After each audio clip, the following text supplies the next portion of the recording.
El Código da Vinci fue un bestseller durante más de 2 años. Es cierto que la novela presenta una visión poco ortodoxa de la historia de la Iglesia, pero esa era la intención de su autor, Dan Brown. En el libro se supone que María Magdalena fue la amante, si no la esposa, de Jesucristo, y que habrían tenido una hija de la que descendería la estirpe de los reyes de Francia. Cuando el autor de El Código da Vinci dijo que esperaba que su bestseller sirviera como catalizador para discutir la fe, la religión y la historia, no contaba con el ataque que sufriría por parte de uno de los principales cardenales de Italia, Tarcisio Bertone, de Génova. El Código da Vinci es una farsa. Se aprende más de historia y de teología viendo Los Caballeros de la Mesa Cuadrada de los Monty Python. Lo que ha atraído a los lectores de El Código da Vinci es su tema central, que Dan Brown define como un hecho: la existencia de una misteriosa sociedad europea conocida como el Priorato de Sion, que lleva siglos guardando un secreto de enorme trascendencia, que Jesucristo se casó con María Magdalena y que su descendencia vive en Francia. No es de extrañar que haya desatado la ira de muchos cristianos y del propio Vaticano, mientras otros se preguntan si hay algo de verdad en todo esto.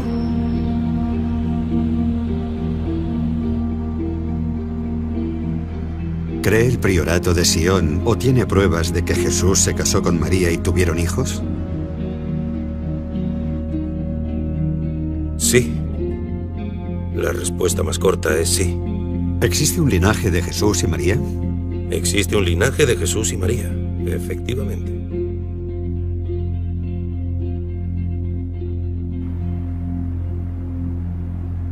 Hace 3 años decidí investigar lo que muchos consideran el mayor secreto de todos los tiempos: la verdad sobre el auténtico Jesús de Nazaret y su relación con María Magdalena. Yo no soy arqueólogo ni historiador, solo soy un director de cine fascinado por las enormes implicaciones de esta historia. Y me planteo las mismas preguntas que mucha gente sobre el Jesús de la fe versus el Jesús de la historia. Según el Vaticano, la idea de un matrimonio con descendencia es descabellada. Pero llevo toda la vida investigando historias que muchos consideraban inciertas o imposibles de resolver, y esta no era distinta. Simplemente las probabilidades eran mayores. Es un tema oculto, ¿verdad? Podríamos decir que es... Sí, es una historia tan arriesgada que nadie se atreve a contarla. Va más allá del mito, la leyenda o el arte, porque es demasiado peligroso afirmar que es un hecho. Si la Iglesia hubiera mentido sobre la divinidad de Jesús y tergiversado deliberadamente los hechos, se derrumbaría la base del cristianismo aceptado. No me convencía la versión que da la Iglesia de los hechos, ni tampoco la de toda una conspiración sobre el linaje. Pero los mensajes codificados en los cuadros, los documentos e incluso en iglesias de toda Europa parecen contarnos una versión muy distinta de la historia de Jesús en el Nuevo Testamento. Fíjese aquí, están cogidos de la mano. De la mano derecha, un elemento Sí. clave en la liturgia del matrimonio. Parece embarazada, ¿no? Desde luego, a mí me lo parece. El éxito del Código da Vinci ha puesto en conocimiento del tema a tanta gente que ahora hay que zanjarlo de alguna forma, o bien demostrar que es falso, o bien demostrar que es cierto. De ser cierto, quería encontrar pruebas de peso. Documentos o incluso reliquias que arrojaran una nueva luz sobre la idea de un linaje. Cualquier otra cosa no bastaría. Sabía que las posibilidades eran mínimas. Lo más normal era que cualquier prueba útil se hubiera echado a perder, hubiera sido destruida o confiscada por el Vaticano. Utilizan el poder, el dinero, la manipulación. Son expertos en todo eso. En el archivo del Vaticano hay cosas que todos daríamos cualquier cosa por ver. Pero se rumoreaba que algunas de las pruebas habían sobrevivido desde hacía siglos, bajo la protección de una sociedad secreta llamada el Priorato de Sion. Bruce, sé que estás ahí. No acudas a la cita de esta noche, ¿vale?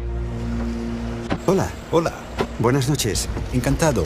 Voy con un par de cámaras. ¿Podemos subir? Sí, no hay problema. Subid, chicos. El Priorato de Sion existe hoy en día. Es una sociedad secreta.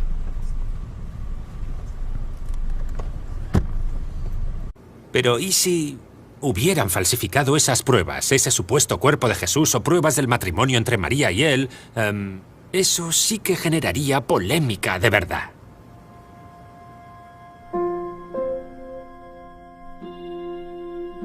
En 1979, el gran maestre del Priorato de Sion, Pierre Plantard de Saint-Clair, afirmó que los primeros reyes de Francia, los merovingios, contrajeron matrimonio con los descendientes de Jesús y María Magdalena, creando la Sang Real, un linaje real, el verdadero Santo Grial. En esto se centra el bestseller El Enigma Sagrado, primer libro que acercó estas ideas al gran público y que más tarde inspiraría El Código da Vinci de Dan Brown.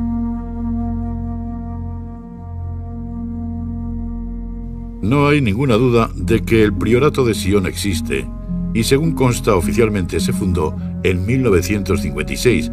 Ese hecho es innegable. Tiene una historia que contar. Y la pregunta no es si la sociedad existe o no, la pregunta es si la historia es válida en realidad. O, por ejemplo, no es más que una burda invención. ¿Puedes responder a eso? Bueno, por lo que he investigado, tengo mis dudas. Porque por un lado es cierto que hay muchísima mitología y simbolismo en torno a las palabras y a las ideas. Se juega mucho con eso. Pero por otro, hay un plano general que engloba toda la historia. Y por mucho que analices y trates de desmontar las piezas individuales, sigue llevándote a un todo coherente.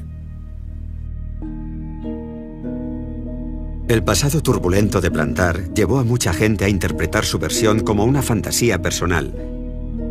Pero yo no estaba tan seguro. Si su misión era poner en conocimiento público la idea del linaje, con un poco de ayuda de Dan Brown, su logro habría superado con creces sus expectativas.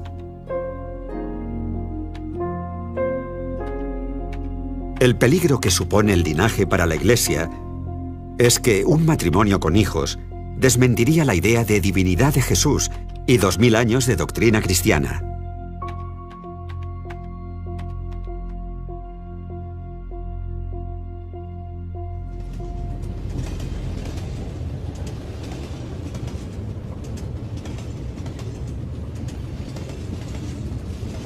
Pierre Plantard murió en el año 2000, pero había pruebas de que el priorato seguía activo.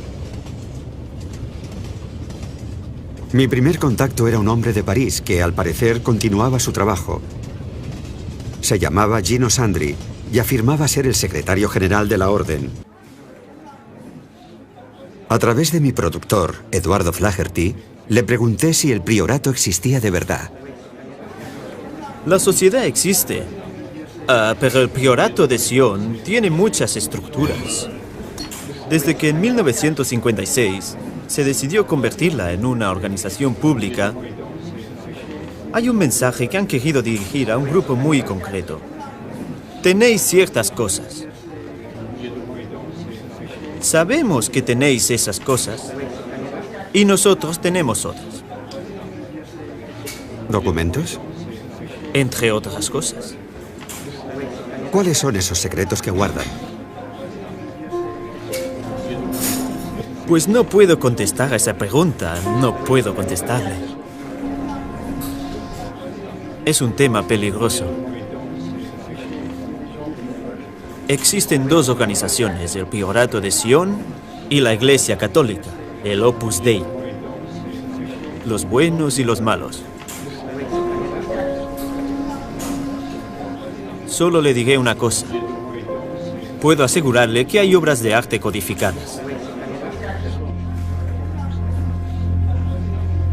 Pero para entenderlas, hay que saber descifrar el código.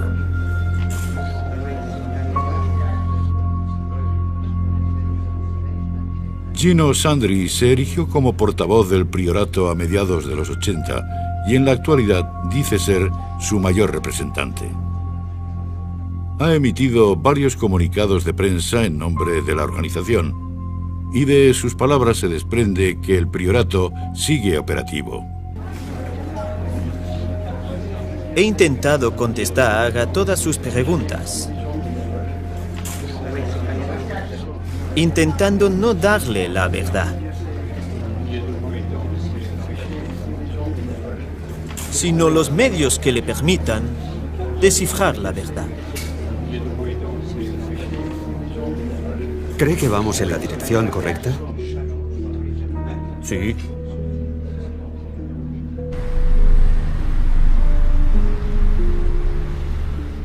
Al final de la entrevista, con las cámaras ya apagadas, un hombre que estaba al fondo del café se acercó.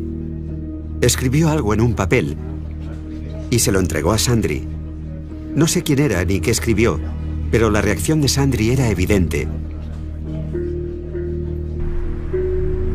¿Estás en peligro, Gino? ¿Crees que estás en peligro?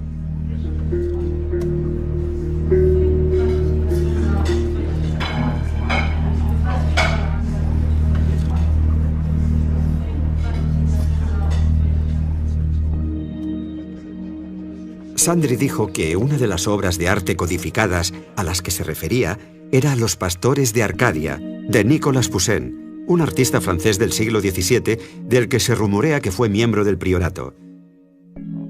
Retrata a un grupo de pastores estudiando una lápida en un campo, y uno de ellos señala una inscripción en latín: Et in Arcadia ego.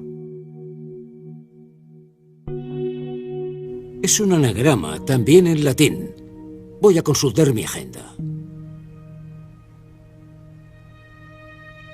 Cuando transpones las letras, obtienes et ego in arca Dei y actúo en nombre del sepulcro de Dios. ¿Hay algún juego implícito? Oh, por supuesto que hay un juego implícito. Hay un juego que atrajo muchísimo al autor del Código da Vinci, Dan Brown, al que le encantan los rompecabezas. Pero, ¿quién está jugando? ¿Con qué objetivo? Tim me aseguró que el linaje existe y que él mismo ha conocido a algunos de sus miembros. Estuve unos 8 o 9 años investigando la historia y buscando formas de corroborarla. Y llegamos a la conclusión de que, aunque no puede demostrarse con certeza, su afirmación de que son descendientes de Jerusalén sí puede afirmarse por las pruebas y también documentos acumulados durante casi 8 siglos, que esa gente ha preservado la historia de que Jesús no vino al mundo para morir en la cruz y redimirnos del pecado, sino para revelar un camino espiritual de iniciación hacia el conocimiento sagrado o gnosis. Esta tradición se acepta en Francia desde hace muchos siglos. Entonces, ¿hay un linaje? Sí, sin ninguna duda.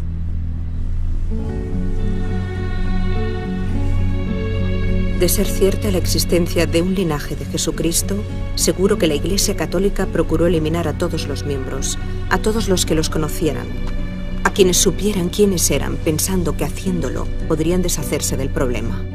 Intentaron deliberadamente evitar que la gente se hiciera eco de versiones alternativas de la vida de Jesús.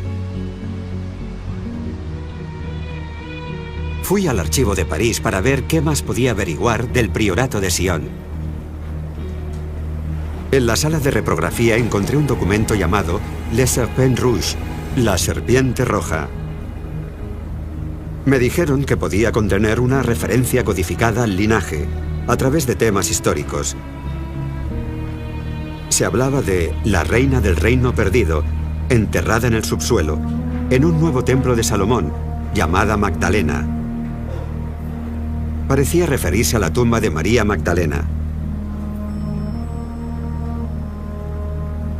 Y en un giro extraño y siniestro, los 3 supuestos autores del documento aparecieron muertos en cuestión de 24 horas, unas semanas después de que apareciera en la biblioteca.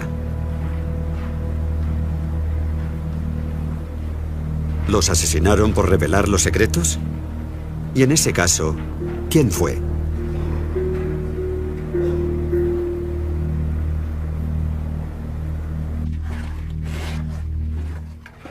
Llamé a uno de los pocos académicos que realizó un estudio real sobre el priorato de Sion para saber cuál era su opinión. ¿Cree que el priorato es real o es un engaño? Esa pregunta no se puede contestar con un simple sí o un no. Creo que mucha de la información que aparece en los documentos del priorato no es cierta, es engañosa. Presenta una historia falsa de la organización. Pero la pregunta ¿es todo un engaño? Algunas de las afirmaciones de los documentos del priorato están contrastadas. Lo verdaderamente extraño e incluso siniestro es que en la mayoría de estafas no se lleva material encubierto a una biblioteca nacional, donde es tan difícil de encontrar si no se busca concienzudamente. Esa clase de comportamiento es muy raro. No acaba de encajar con otros grandes engaños de la historia. ¿Qué opina de la denominada conspiración del linaje, supuestamente vinculada a la mitología del priorato? Bueno, según el Concilio de Nicea, Jesús tenía parte humana y parte divina. Era ambas cosas. Ciertamente, la parte humana podría haberse casado y haber tenido hijos. Así que eso no atacaría los fundamentos de la teología cristiana. De hecho, lo que resultaba más controvertido era que Jesús pudiera haber sobrevivido a la crucifixión, o que la crucifixión hubiera sido una farsa. La importancia de todo esto reside en que si no hubiera resucitado, no podía ser divino. No era hijo de Dios. Robert Howells es un experto en búsqueda de datos e investigación, especializado en masonería y sociedades secretas, incluida la del priorato de Sion.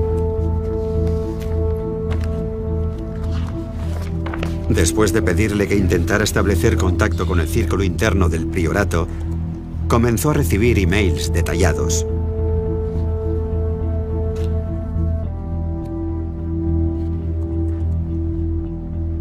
Lo que parece que están haciendo es preparar el terreno para el público general. Es como si fueran haciendo públicas ciertas ideas que requieren un lento proceso de aceptación. Porque si hace 30 años, por ejemplo, hubieran hablado de un supuesto cuerpo de Jesús, la noticia habría generado mucha angustia, habría trastornado a mucha gente, algo totalmente innecesario.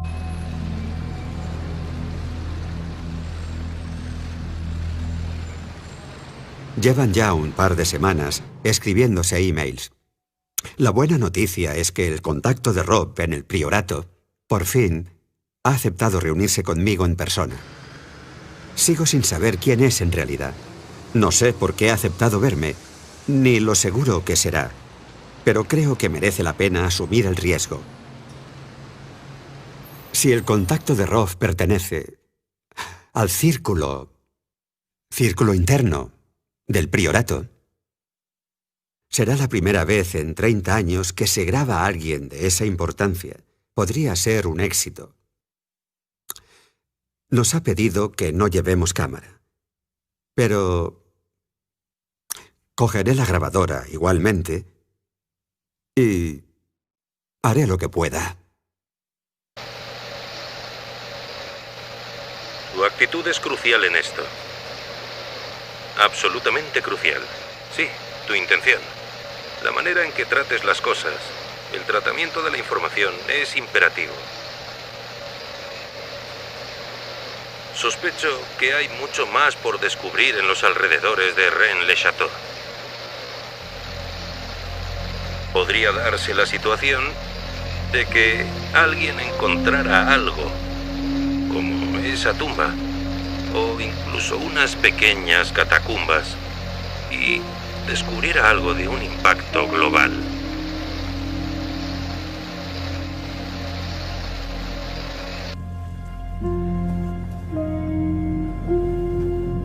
El pueblo de Rennes-le-Château era una referencia interesante, porque supuestamente, a finales del siglo XIX, en él se hallaron pergaminos considerados pruebas irrefutables de la existencia del linaje.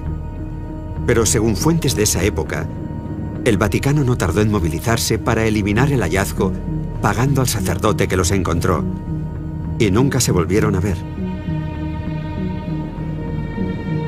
El nombre del sacerdote les resultará familiar a los lectores de El Código da Vinci, Berenguer Saunier.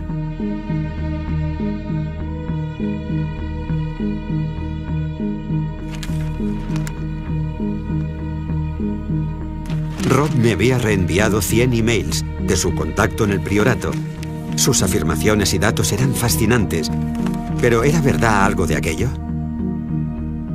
¿Cree que es miembro del priorato de Sion? Sin ninguna duda es miembro del priorato de Sion. He visto pruebas suficientes. Hemos tenido muchas conversaciones.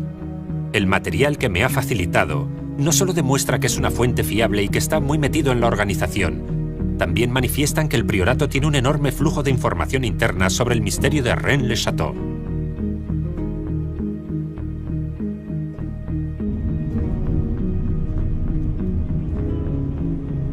Pese a la convicción de Rob de que su fuente era fiable, yo no estaba tan seguro. ¿Cómo sabía que ese hombre no se lo estaba inventando todo? Pensé que una solución sería ponerlo ante la cámara, bajo los focos, y ver cómo reaccionaba y qué decía.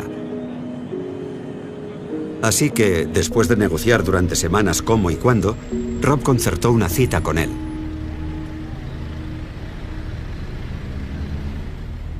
¿Cuál cree que es la misión del priorato? El priorato de Sion está haciendo propaganda alusiva a la idea de que existe ese linaje real. Están revelando información a un ritmo prudente. Están aireando información con el fin de que la absorba el público en general. Así que, en realidad, no importa que el mensaje pasara de los templarios a la Orden de la Rosa Cruz y en la modernidad al priorato de Sion. Todos transmiten la misma tradición.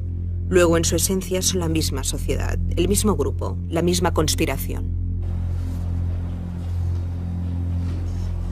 Como seguía escéptico sobre la fuente, investigué el pasado de aquel hombre con un investigador privado. Descubrimos que se llamaba Nicholas Haywood, hijo adoptivo de Sir Harold Haywood, un antiguo consejero del príncipe Carlos. Era coleccionista de textos alquímicos y alto miembro del grado 33 de la masonería. ¿Crees que ese hombre oculta algo? En el Reino Unido no es normal que cueste tanto encontrar información de alguien. Hemos encontrado más puertas cerradas de lo normal. Podría deberse, por ejemplo, a que en una situación extrema tuviera que adoptar una nueva identidad.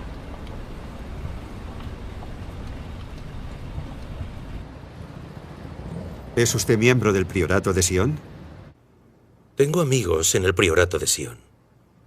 Yo hablo en su nombre. En realidad, Sion no es una organización secreta. No elige cómo opera. Simplemente no puede operar públicamente. Existe mucho miedo en muchos aspectos. No buscamos publicidad, pero agradecemos que se presente la gente adecuada con la mentalidad y la intención apropiadas. Y por eso estoy aquí. ¿Cree el priorato de Sion, o tiene pruebas, de que Jesús se casó con María y tuvieron hijos? Sí. Sí, la respuesta más corta es sí.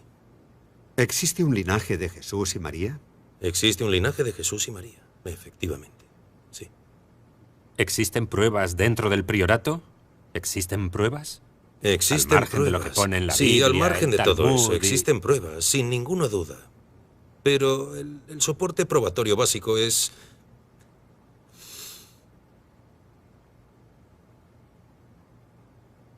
Bien, decía que el soporte probatorio básico es una serie de cosas que se conservan juntas. Objetos. Pero no voy a dar detalles ni explicar de qué objetos se trata. Son incuestionables. ¿Están en manos del priorato? Su paradero está en manos del priorato, sí, eso es. ¿María Magdalena vino a Francia?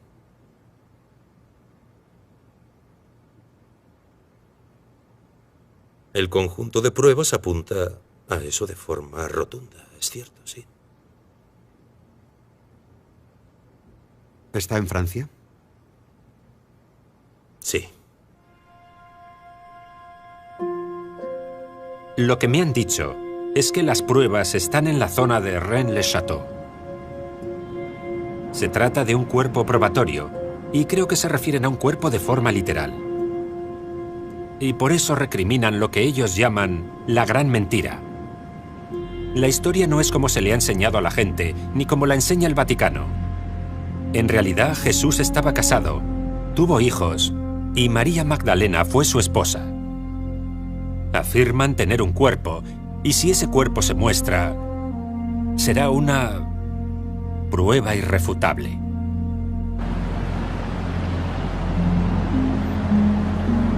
Tiene un mensaje nuevo. Hola, Bruce. Soy yo. Escucha, cuando hemos revisado tu móvil y están casi seguros, los técnicos están casi seguros de que te lo han pinchado. No me preguntes cómo funciona, pero los chicos también están intentando investigar ese ruido del teléfono de tu hotel. Ese pitido. Y dicen que lo más probable es que esté pinchado también. Ten mucho cuidado. Llámame cuando puedas. Espero noticias de cómo ha ido tu cita. Ten cuidado. Adiós.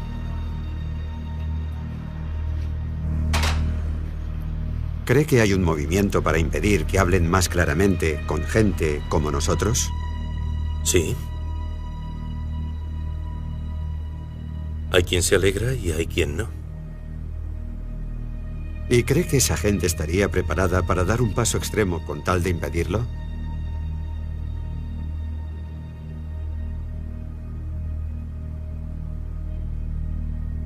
No me pregunte más sobre el tema, por favor.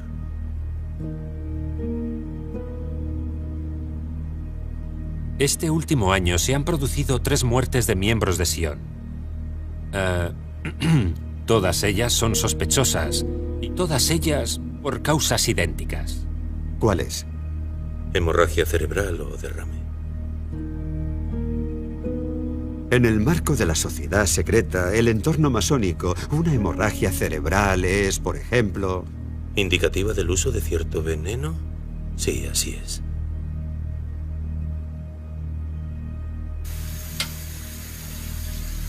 Oh, son las 2 de la mañana y acaban de decirme que un hombre con el que habíamos quedado, Lord Lichfield, murió anoche en una fiesta. Al parecer por una hemorragia cerebral. Iba a enseñarnos documentos relacionados con el priorato y todo este misterio. No sé si es que era miembro del priorato, pero sí sé que al parecer tenía una copia de Los Pastores de Arcadia en su estudio privado. El cuadro que Gino Sandri describió como una de las obras codificadas de todo este misterio.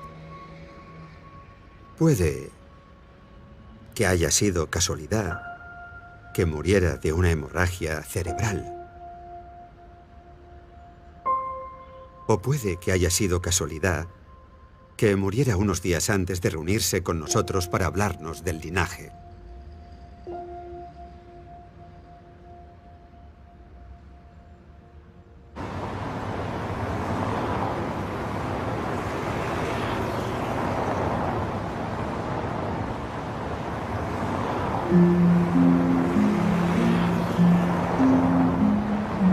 Si estaban asesinando a miembros del priorato para impedir que revelaran información, era posible que también intentaran detenerme a mí.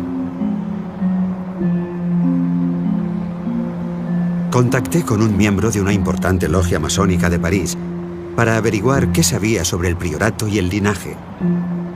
Aceptó hablar conmigo con la condición de que no revelara su identidad.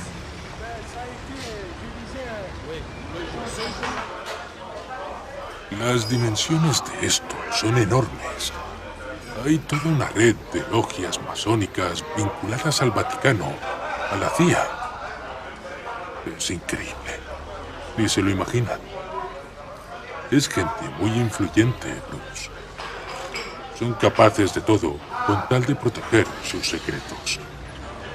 Mataron a Roberto Calvi en Londres porque iba a hacerlo todo público. Es real. La idea del linaje es real. Y no creas que no serán capaces de matarte para seguir encubriéndola. De acuerdo. Puedo decirte que todo está relacionado con Rennes-le-Château. Descubrieron que el padre Saunier había encontrado unos pergaminos bajo su iglesia. Descubrió por qué esa zona era tan importante. Entiendo.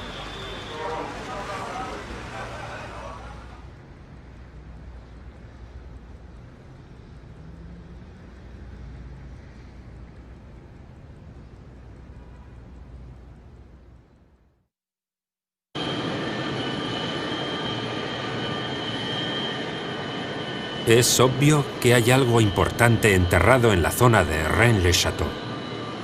Y tiene que ser religioso. No habría adquirido ese estatus de no ser algo herético y religioso. Bueno, lo más probable es que sea... Lo más impactante que puede haber allí es el cuerpo de Jesús.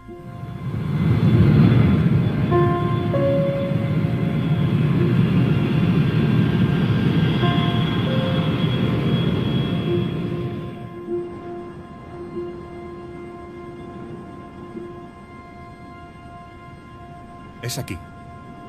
¿Aquí?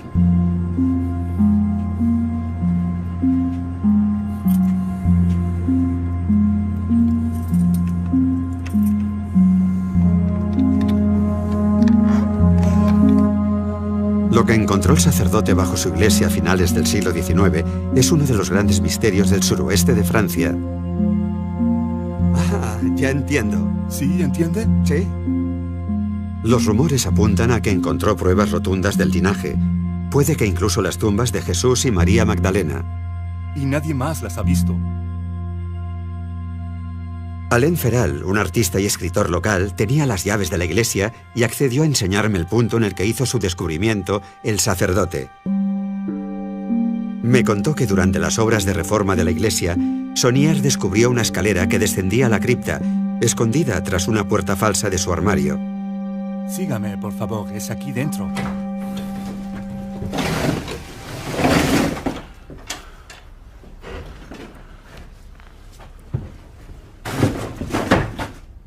Sí. Antes, nunca. ¿Nunca? No. Selló la entrada a la cripta. Cerró la entrada, la puerta a la cripta, porque es una sala secreta, ¿no? A salle secrète. Sí. Y ahora, desde Saunier, sí, nadie le ha vuelto a ver.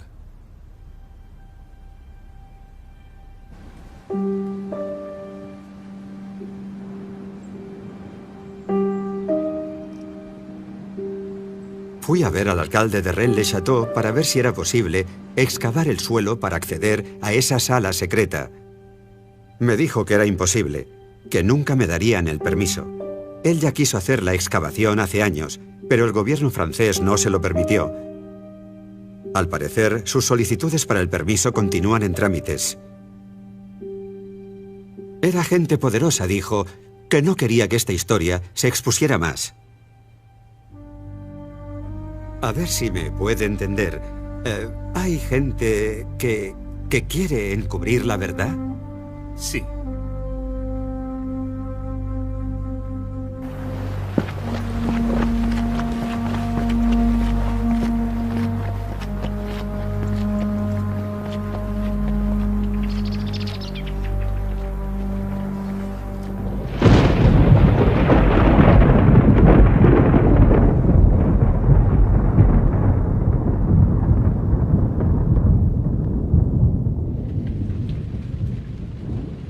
Bueno, creo que el sacerdote, sin duda, descubrió una tumba o tumbas, o bien bajo la iglesia, o bien a través de una entrada bajo la iglesia.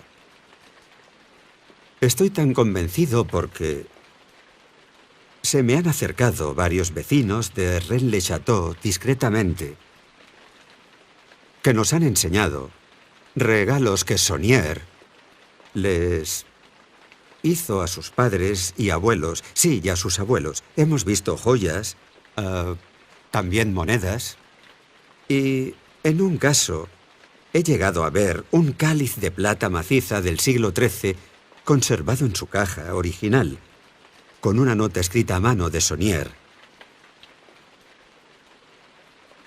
Son objetos de un valor considerable para estar en manos de un sacerdote de pueblo. Así que, sí, encontró un tesoro, probablemente en una tumba.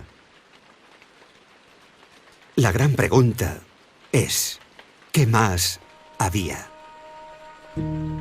Cuando el libro El Enigma Sagrado salió a la luz en 1982, los tres autores recibieron una carta de un reverendo de Inglaterra que básicamente les confirmaba que existe un tesoro en Rennes-le-Château, pero que no se trataba simplemente de cálices, monedas y alhajas. Existen papeles. El padre Saunier encontró papeles que aportan pruebas irrefutables de que Jesús seguía vivo en el año 45 después de Cristo. En otras palabras, papeles que desmontan la base de la doctrina cristiana al afirmar que no murió en la cruz y por tanto que no resucitó, por lo que no sería un ser divino. El reverendo les dijo que sabía todo aquello por un sacerdote que había tocado y traducido esos pergaminos en la iglesia de San Sulpicio, en París.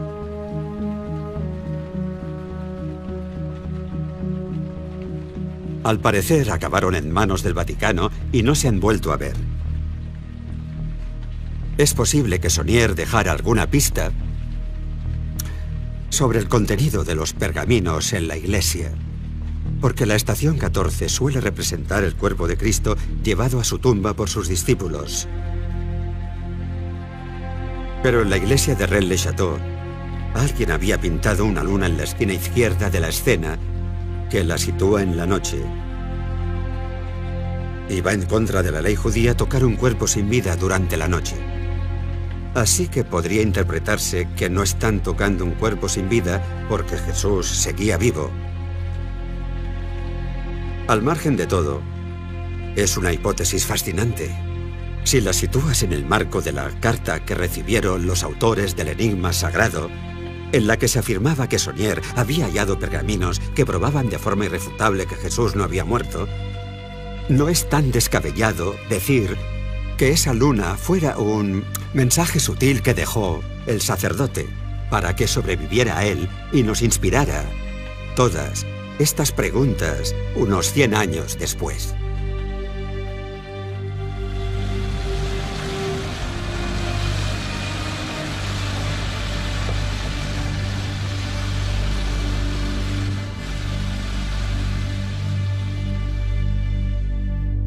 Ça va? Allez, c'est bon.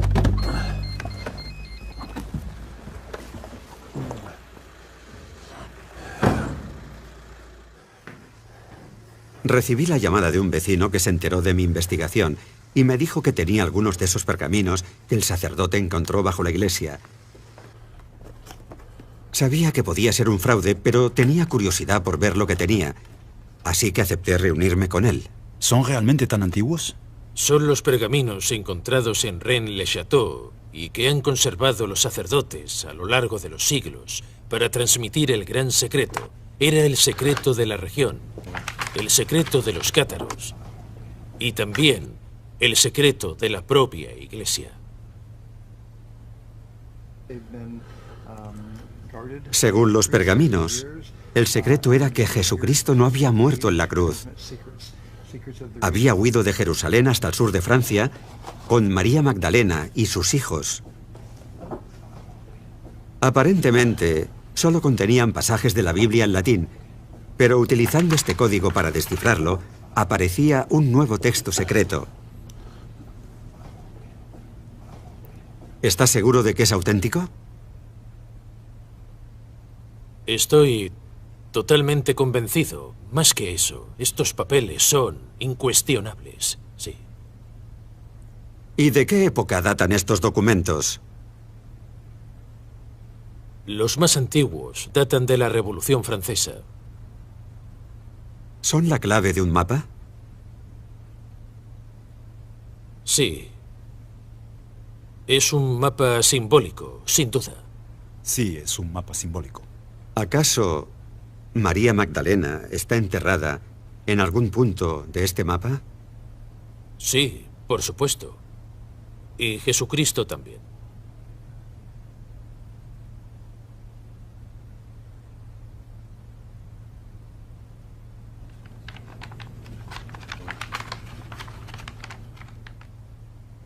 ¿Sabe en qué estado están los cuerpos? Si están embalsamados, son esqueletos o... A mí también me gustaría saber en qué estado están exactamente los cuerpos, si están embalsamados, momificados... Bueno, según dijeron los sacerdotes, sin duda, los cuerpos aún están momificados.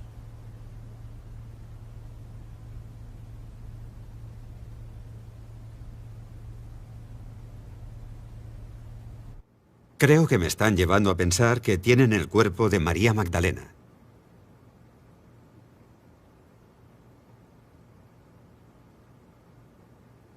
¿Qué puedo decir? Esa es su percepción. Si hipotéticamente lo tuvieran, ¿sería descabellado pensar que podría ser un cuerpo embalsamado o tendría que ser un esqueleto? Sería un cuerpo embalsamado.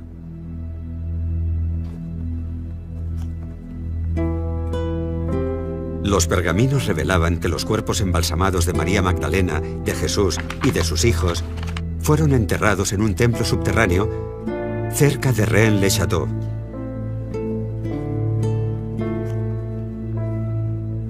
El templo es una reconstrucción del templo de Salomón. Lo que se halla en el templo es una reconstrucción del templo de Salomón. ¿Cuándo se construyó? ¿Lo sabe usted? Siglo antes de... En el siglo V antes de Cristo. Ah, siglo V antes de Jesucristo. ¿Es que acaso hay un templo bajo tierra?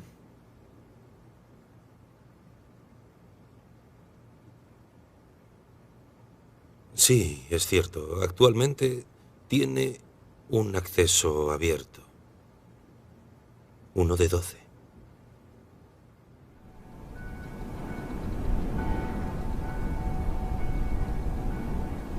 ¿También es una necrópolis? Algo así. No me gusta ese término, pero sí. Pero... ¿hay gente importante enterrada en él? Sí, hay objetos enterrados allí. Hay auténticos tesoros enterrados. A lo largo de los siglos se han ido depositando allí muchas cosas y aún quedan muchas por descubrir. ¿María Magdalena está enterrada en esa necrópolis? Sí, según se afirma en los documentos que tenemos aquí y en todas las vidrieras de la iglesia. Sí, está allí. Si ese templo está allí de verdad, será el lugar de las pruebas. Allí se encuentra el cuerpo probatorio. ¿El cuerpo de María? Ya sea el cuerpo de María, el cuerpo de Jesús, la cabeza de Juan el Bautista, allí es donde está.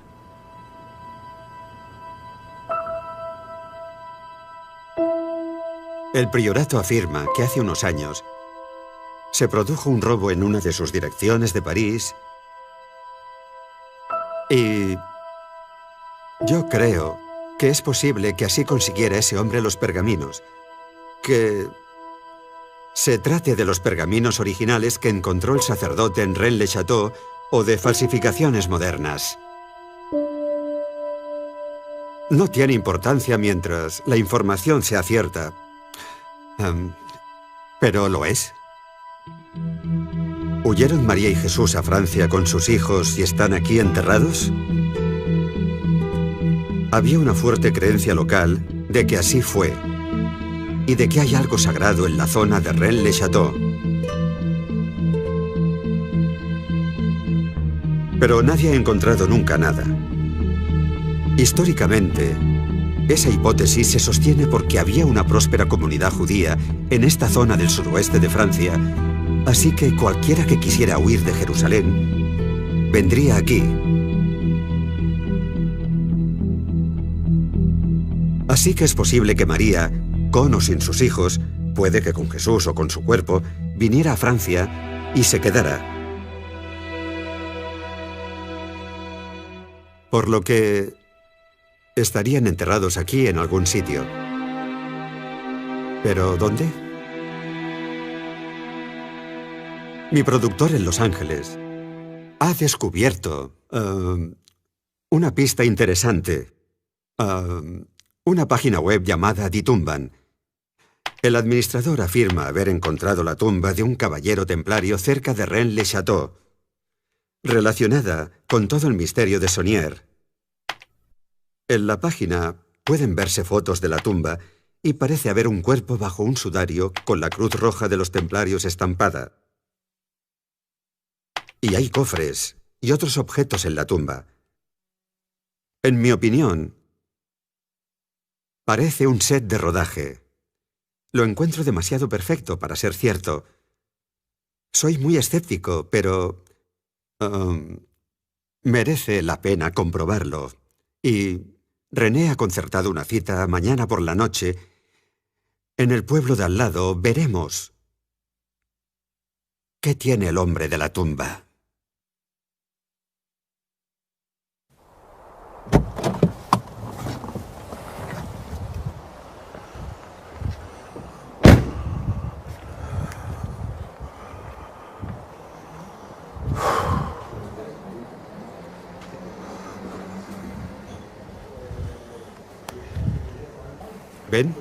¿Ben Hamot? El hombre con el que había quedado dijo llamarse Ben Hamot. Un anagrama de Tumban. Está en el puente. Voy a por Se él. le conoce por ser muy cuidadoso con su seguridad, tanto que aunque pidió reunirse conmigo en este bar, envió a su hermano por él.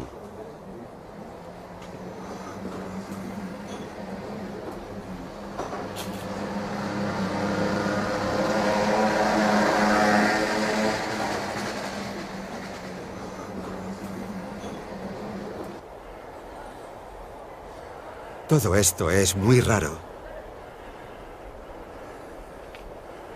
Por fin me reúno con Ben al girar la esquina. Nos había estado observando desde el puente. Por su reacción era obvio que le incomodaba mucho la presencia de la cámara, pero después de una breve charla, aceptó reunirse conmigo por la mañana para una entrevista.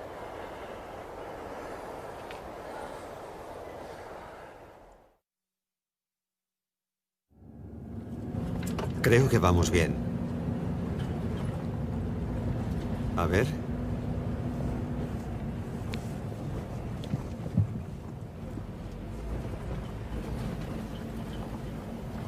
Debe de ser él.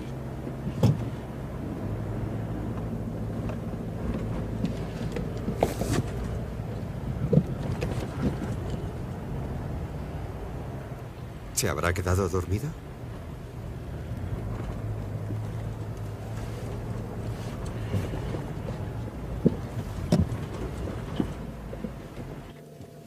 Ya veremos.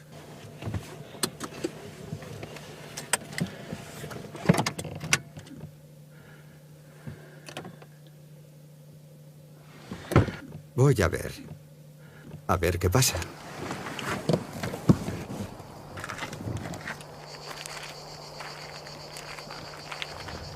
Tendré que llamar a la puerta. ¿Hola? ¿Ben? ¿Bruce? Voy con un cámara. ¿Puedo pasar? ¿Vives aquí? Hogar, dulce hogar. Me contó que vino por primera vez a esta zona en 1999 con su hermano, en busca de un tesoro que habían visto en un documental de la BBC sobre Rennes-le-Château. Se pasaron días enteros en la iglesia buscando claves y mensajes secretos en las estatuas y los murales, intentando descifrar lo que consideraban un mapa secreto.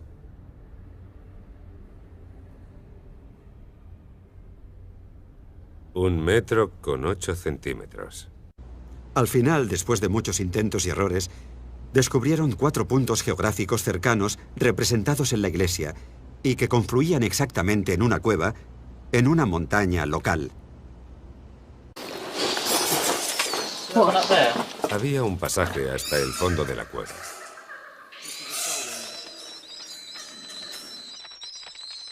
Fíjate. Acerca la cámara y grábalo. Íbamos a explorarla, pero estaba llena de arañas. Había muchísimas. Así que se me ocurrió introducir la videocámara con un alargador para ver qué había al girar la esquina, ponerla a grabar, girar la esquina y sacarla. Y si veíamos que había algo, merecería la pena adentrarse. En cuanto la puse a grabar y la introduje, desapareció hacia abajo al acceder a esa galería subterránea y pude ver por primera vez la tumba.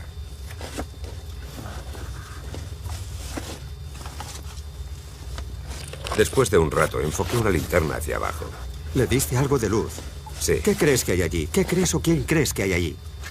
No lo sé. Parece el enterramiento de un templario. Obviamente, no lo sabremos hasta que entremos, pero... ¿Pero es real? Pero es real, sí. Sin forma de acceder a la tumba y temeroso de revelar su paradero a nadie, Ben deliberó su descubrimiento unos días antes de volver a Rennes-le-Château.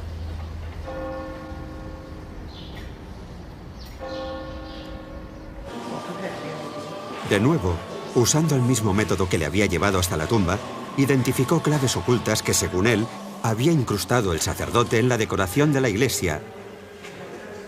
Un mapa secreto que podía sobreponerse al paisaje local.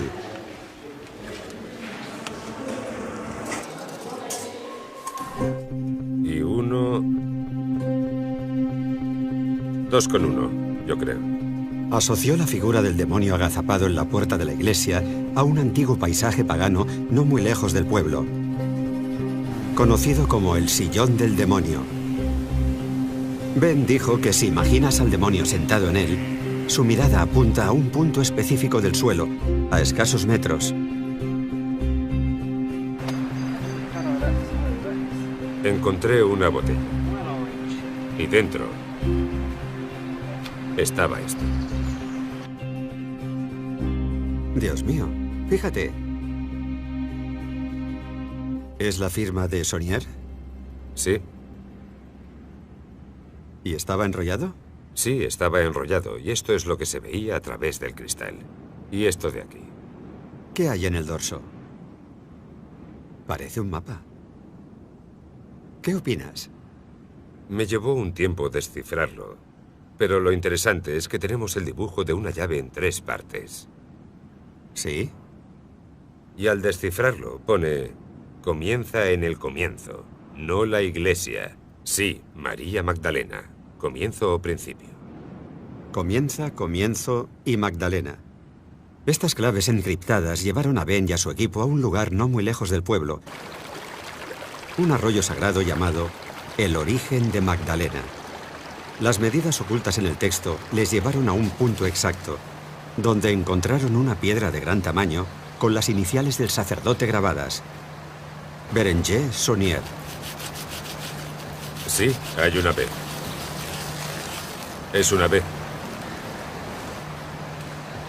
Se empieza a ver.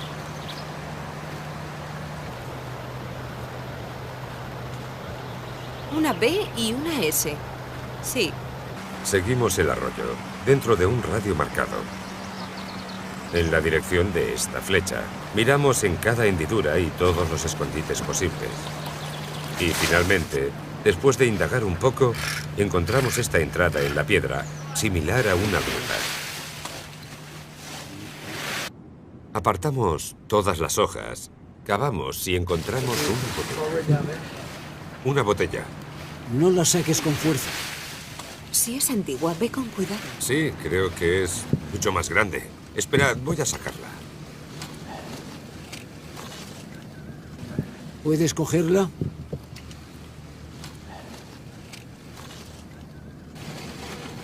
Tiene el cuello mucho más ancho. Ve con cuidado, no te hagas daño.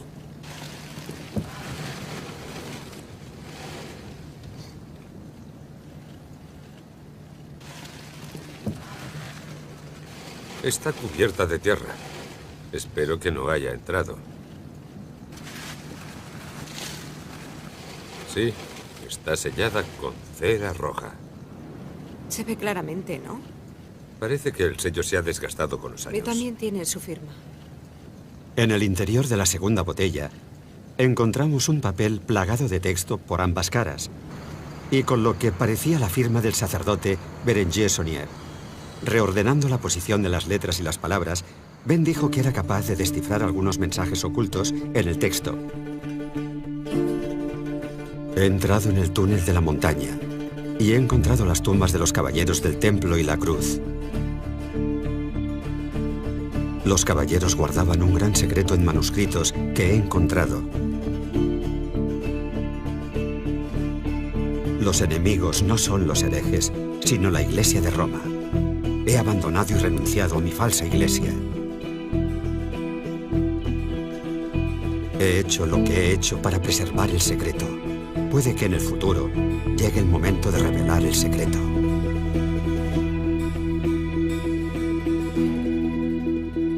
¿Qué es lo que sientes después de haber encontrado la segunda? Es algo difícil describirlo. No sé cómo describirlo. Es fuerte,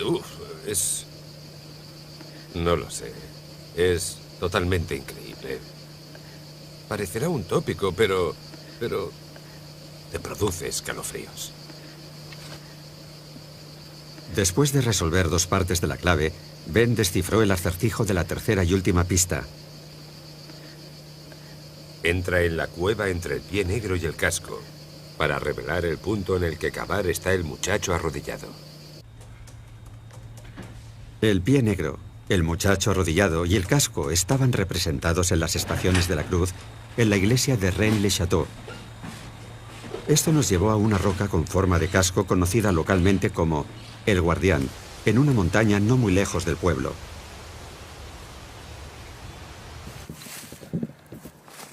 A los pies de la roca, Ben encontró una pequeña gruta de forma triangular, como la representada en la iglesia, en la que encontramos otra roca grabada que señalaba a un gran canto rodado.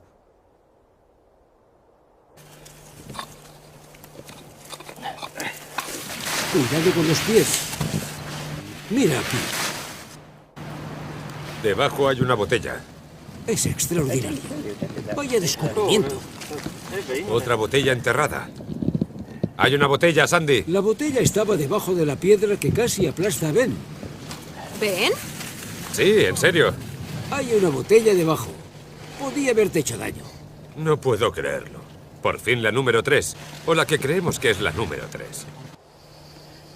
Creo que la pregunta que va a hacerse todo el mundo es... Todo esto es increíble. ¿Por qué tú?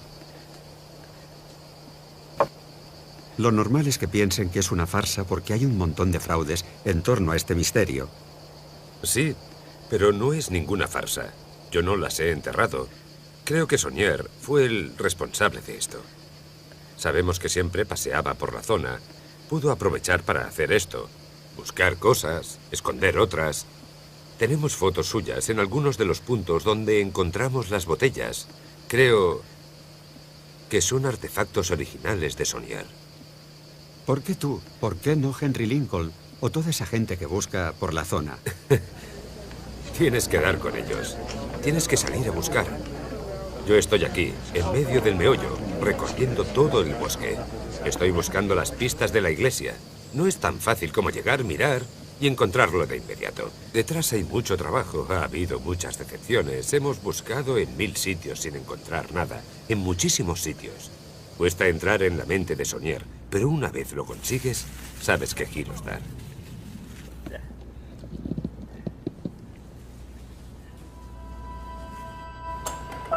No lo fuerces demasiado. Ten cuidado, has forzado el papel, lo has arrugado. No, voy a romper el corcho. Cuidado. Así creo que romperás el papel. No De lo la otra hagas, forma, por favor, lo no lo sacarás hagas. también. No hay que romper la botella. No. ¿Puedo abrirlo y ver qué hay dentro? Sí. No puedo creerlo. La prehistoire. Creo que significa la verdadera historia de la crucifixión y la resurrección. Jesús no murió en la cruz, sino 22 días después. La resurrección de Jesús fue una farsa. Fue María Magdalena quien se llevó su cuerpo de la tumba. Engañaron a los discípulos. Más tarde, el cuerpo de Jesús fue descubierto por los templarios y lo escondieron 3 veces. En Roma saben toda la historia, pero no pueden consentir que el secreto salga a la luz. Amenazaron de muerte si se revelaba la ubicación de la tumba.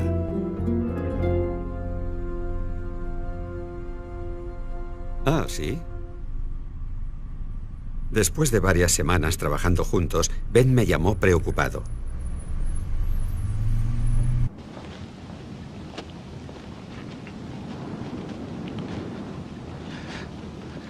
Gracias por venir, Bruce. Me lo estoy pensando mejor. Empiezo a estar preocupado por la grabación y todo eso, por todo lo que ha ocurrido en el pasado. Paseemos. ¿Qué ha ocurrido en el pasado? Bueno, cuando estuve en Rennes-le-Château, cuando descubrí la tumba, me cortaron los frenos de la caravana. Tuve que dejarla en un camping toda la noche y alojarme en un hotel. Ya. Pero cuando volví por la mañana, alguien había entrado. No es muy complicado. Solo hay que empujar la ventana y meter el brazo. Pero se llevaron un rollo de película y una cinta de la cámara de vídeo. Aunque dejaron la cámara y la de recambio. Y una semana después, esa persona se presentó en mi casa. Me dijo que venía de parte de un conocido mío en Francia. Pero resultó que en realidad quería información sobre, ya sabes, cómo lo había encontrado todo, dónde estaba y todo eso. Intenté irme y al final pude cerrar la puerta. Pero me preocupa que pueda volver a pasar. ¿Crees que estás desbordado? Sí, puede. Lo que voy a hacer, Bruce, es irme y ya te llamaré, ¿vale? Vale. Bueno, amigo, gracias por venir. Ten cuidado, Ben. Tú también, Bruce.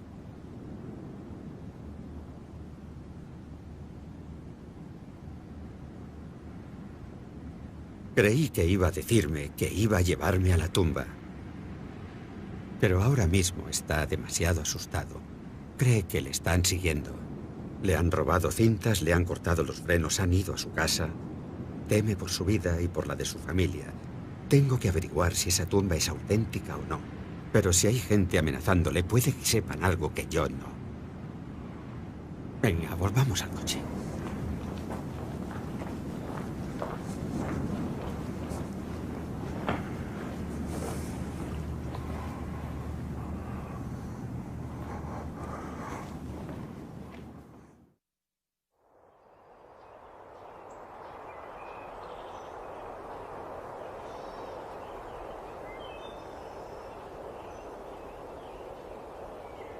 Aunque seguía preocupado por las amenazas, al final regresamos a la zona. Y siguiendo las claves del último mensaje, Ben encontró una cuarta botella enterrada en el suelo.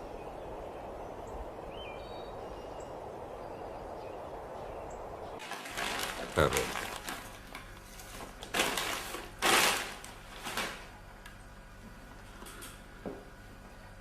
Si la pongo a contraluz, se ve que hay un mensaje dentro. ¿Ah, sí? Este también es grande, como el segundo, o eso parece. Creo que está enganchado al cuello. Está encajado en... La botella está moldeada por soplado. Tiene la boca grande. Sí. Voy a limpiarla primero. Le quitaré el polvo y la pondré bajo el grifo. Sí. Perfecto. Se ha roto casi por la mitad. No te habrá llegado ningún cristal, ¿no? Voy a tener que... Se ha rajado toda. Voy a quitar la parte superior. Oh.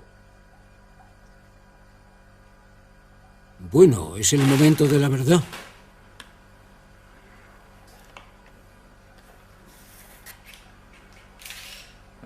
Eso es. Quitemos esto de medio.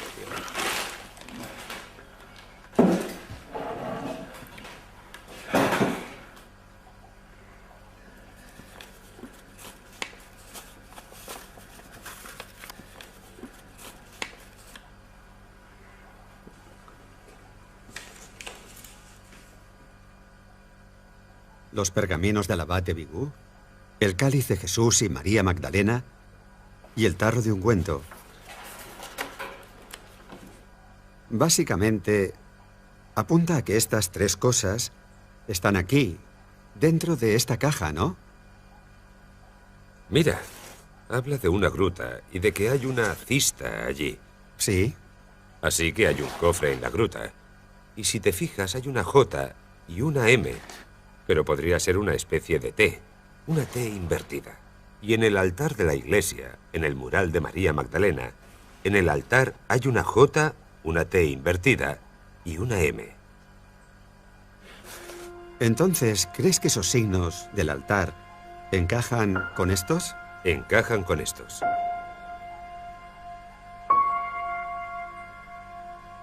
¿Ella se encuentra en un sitio distinguido? Sí. ¿Estaba Saunier intentando indicarnos, intentando darnos una ubicación concreta? Sí. ¿De qué? De una entrada. Tuvimos que cruzar el valle desde Rennes-le-Château y ascender a la llamada Cueva de la Magdalena. Y cuando llegamos, comprobamos que la entrada vista desde dentro encaja casi a la perfección con la forma de la cueva de nuestra pista. Bill Kersey, un amigo de Ben, tanteó el terreno. ¿Es ahí, Bill? Y encontró un punto en el que le parecía que había algo grande enterrado. Y allí se puso a cavar Ben. ¿Tú qué crees, Bruce? ¿Crees que hay alguien enterrado aquí? No.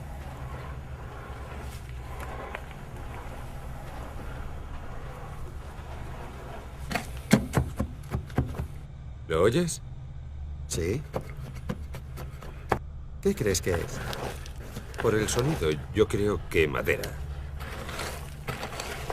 Madera hueca, es lo que buscamos.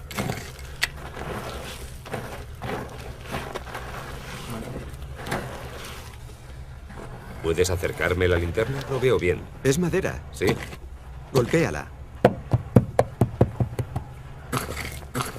¿De qué tamaño es? ¿Es grande? Sí, creo que es una caja. Sí, ya sale. Creo que acabo de levantar la tapa.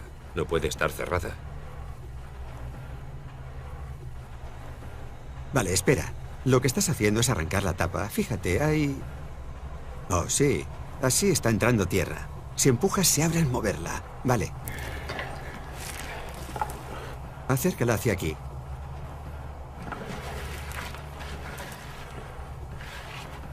Vale, Bill. No muy fuerte por si hay algo frágil dentro. Es increíble. ¿Cómo te sientes? Quiero abrirlo. ¿Lo podemos abrir aquí o...? Sí, por supuesto. ¿Entonces lo ves, Bill? Dame un segundo. Lo veo. Tengo una luz rara. Vale. Esta podría ser la primera vez en 100 años. Mira las bisagras, Bill. Es mejor que pare o romperé las bisagras. Voy a intentar levantarla.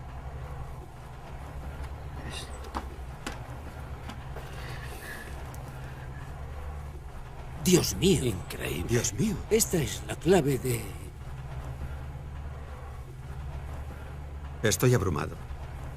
Este podría ser el hallazgo más importante en el misterio. Vale, ¿qué tenemos aquí?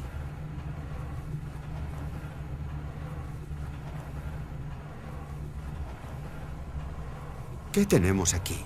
Oh. Quiero coger el cáliz. Si es el cáliz de Jesús... Cuidado.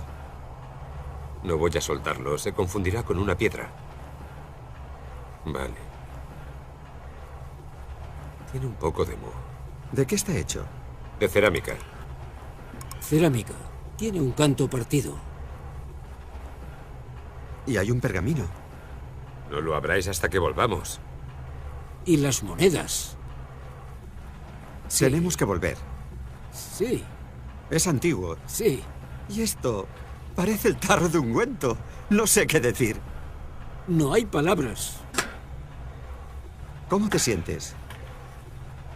Aún no puedo creerlo. No me parece posible.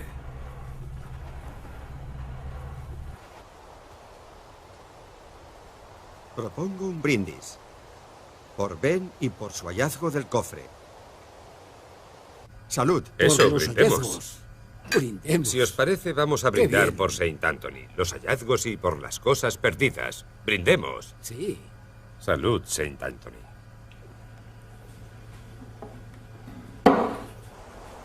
¿Qué hacemos ahora? El plan ahora... El otro extremo. Romper el otro extremo y sacarlo. No. Prueba a sacarlo sin romper. Voy a intentar abrirlo. Despacio. Parece interesante.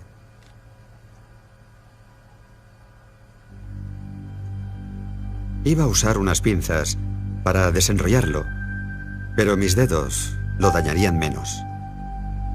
Dentro del vial había un pequeño pergamino enrollado. Contenía un plano hecho a mano de la iglesia de Rennes-le-Château. Y había una flecha apuntando a una regalis cripta, una cripta real. En algún momento ha debido haber un cuerpo muy importante ahí abajo. Y, en vista de las leyendas que dicen que está enterrada en esta zona, puede que las dos M's se refieran a María Magdalena. Y de ser así, Saunier la habría encontrado y habría enterrado varias reliquias suyas en un cofre en el bosque, incluido el tarro de perfume que utilizó para ungir los pies de Jesús.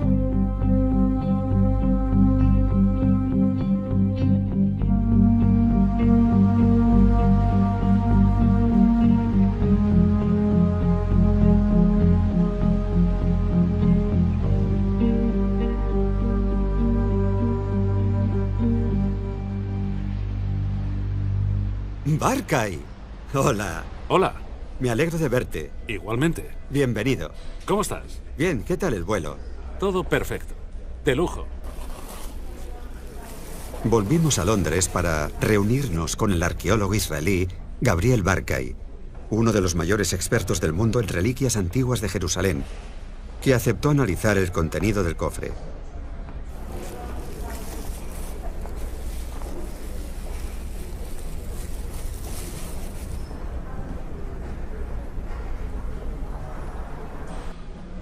Hay una incrustación en el interior y también en el exterior, propia de los objetos de Jerusalén. Muy probablemente es originario de la tumba. La colección incluye un pequeño recipiente con forma de botella. Es un tarro de ungüento. Era para los perfumes que se dejaban para contrarrestar el olor en el interior de la cueva sepulcral. El segundo es un cuenco con el borde brillante y una pequeña base plana. El tercer objeto es un tubo de cristal alargado de un tipo conocido como alabastro. Es de un cristal que imita el prototipo de alabastro. No hay duda de que son de las cercanías de Jerusalén, probablemente originarios de Judea, del siglo I antes de Cristo. He estado mirando las monedas. También parecen palestinas. Tenía la impresión de que varias eran bizantinas por la fecha. Hablamos del cristianismo primitivo en torno a los siglos V y VI después de Cristo. Y una de las monedas parece de plata, de los cruzados en el Reino de Jerusalén.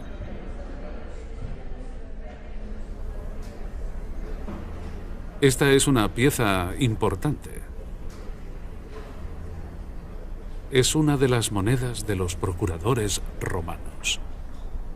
En una cara se puede ver el sello de Jerusalén.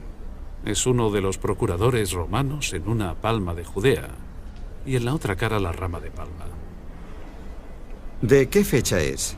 Del siglo I. ¿Después de Cristo? Sí. Sí. Es muy interesante. Me alegro mucho de haberlo visto con mis propios ojos. Me alegro mucho. En mi opinión, podrían haberlo comprado en la época moderna, en el mercado de antigüedades, en cualquier punto del Israel actual y haberlo traído a Europa. Otra posibilidad es que se encontrara en el pasado, no sabemos cómo, y se transportara a Europa. Y es posible, no podríamos descartar que estos artefactos fueran desenterrados por templarios en Palestina o incluso en el Monte del Templo y llegaran hasta Europa.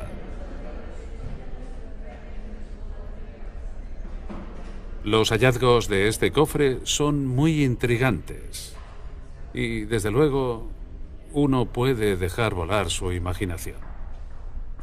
Pero si están relacionados con la historia de Jesús o no, el tiempo lo dirá. Muchas gracias. Mi productor en Los Ángeles recibió los resultados de la prueba del carbono 14 del laboratorio de la Universidad de Oxford, donde analizaron el pequeño pergamino enrollado en el vial. Hay un 68,2% de probabilidad de que el pergamino date de entre 1440 y 1480 después de Cristo y un 95,4% de que date de entre 1430 y 1520 después de Cristo. Son muy buenos resultados. En la segunda línea pone A-U-R-F. Ben había conseguido traducir el texto del extremo izquierdo del pergamino. Ponía: aquí comienza tu búsqueda de la tumba secreta y del tesoro que he guardado. Y al producirse el hallazgo, te convertirás en su guardián.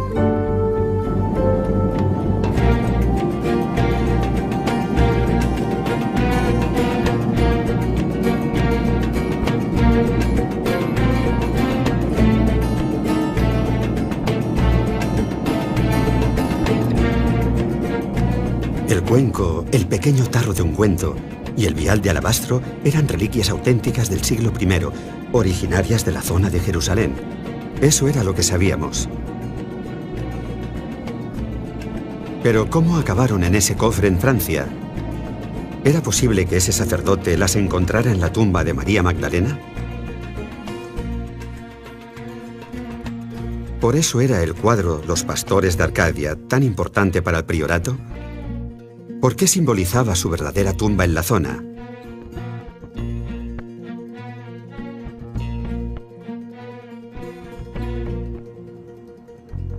Cuando volví a Francia, llamé al hombre del priorato de Sion para ver qué opinaba del descubrimiento de Ben. Diga. Hola, Nick, soy Bruce. Hola, Bruce. Oye, me gustaría intentar volver a la base de todo esto. Claro, adelante. ¿Existe la tumba? Si existe, ¿qué tumba? ¿Cuál? ¿La de ella? La tumba de María Magdalena. Sí, existe. ¿Y está en la zona? Está en la zona. ¿Y usted cree que lo encontró en su interior? No se me ocurre en qué otro sitio pudo encontrarlo. Y era objeto de veneración por posteriores sectas, órdenes, etc. ¿Y el cuenco? Lo mismo. Porque ¿Se celebraría el matrimonio? Desde luego. ¿Y los veneraban porque son un símbolo del linaje y del matrimonio? Sí. ¿Por qué nosotros? ¿Por qué hemos sido nosotros? Has enfocado esto de una forma distinta a cualquier otro grupo, cualquier otro individuo, cualquier otro equipo o investigadores. Estábamos esperando a que viniera alguien como usted. Si Nicholas Haywood tenía razón y los objetos del cofre se sacaron de la tumba de María Magdalena ubicada en la zona, ¿qué relación había con la tumba que había hallado Ben? Según el padre Saunier, habría excavado la tierra para construir un pasaje en la montaña hasta la tumba del caballero templario, donde encontraría objetos preciosos, un tesoro y un cuerpo, los secretos sagrados y los objetos sagrados de los judíos. Si ves las imágenes de la tumba de Ben y analizas las palabras del sacerdote, no puedes evitar preguntarte si ambas cosas confluyen en el mismo punto.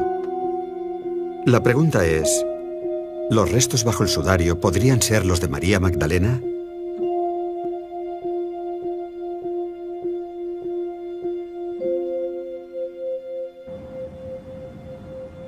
Sí. Bien, gracias por la advertencia. Sí, te llamo luego. Adiós. ¿Qué pasa?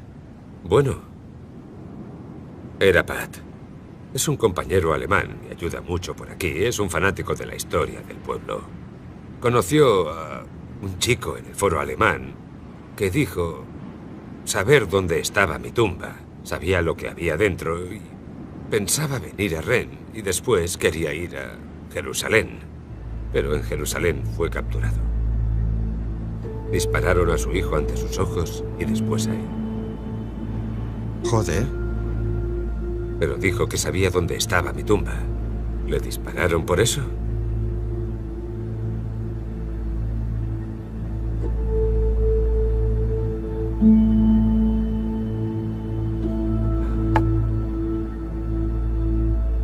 En los últimos años, ha habido varias muertes sospechosas relacionadas con el misterio de Rennes-le-Château. El hombre que compró la casa y la propiedad de Saunier en el pueblo murió en un accidente violento. Y tirotearon el coche del hombre que se la compró a él.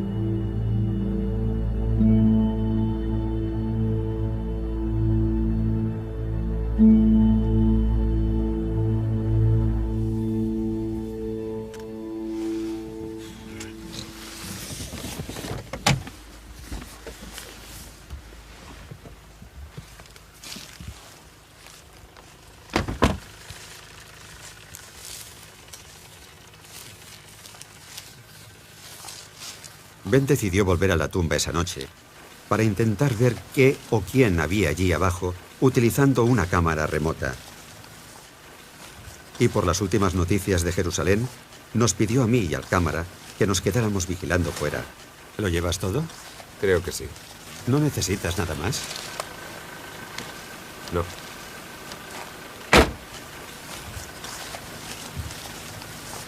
¿Cuánto crees que tardarás?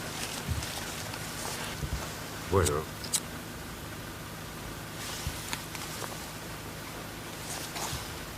Primero tengo que despejarlo.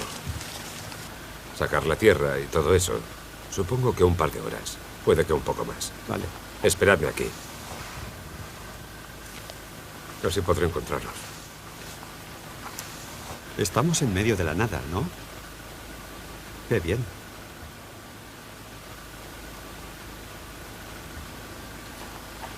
Si oís algo entre los arbustos,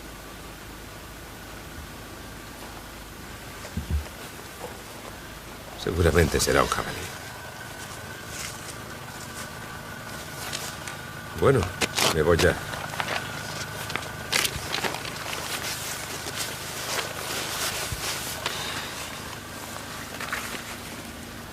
Si tengo algún problema, te llamaré al móvil, ¿vale? Vale.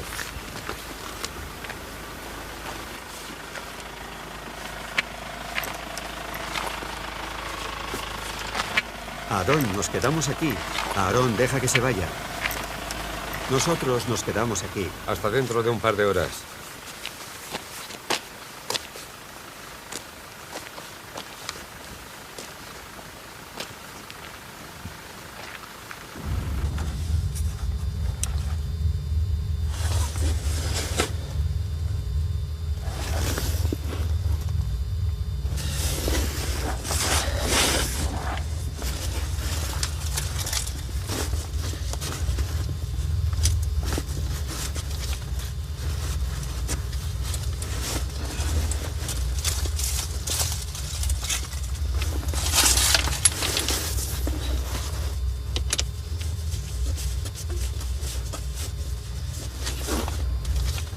Tengo como una hora de trabajo.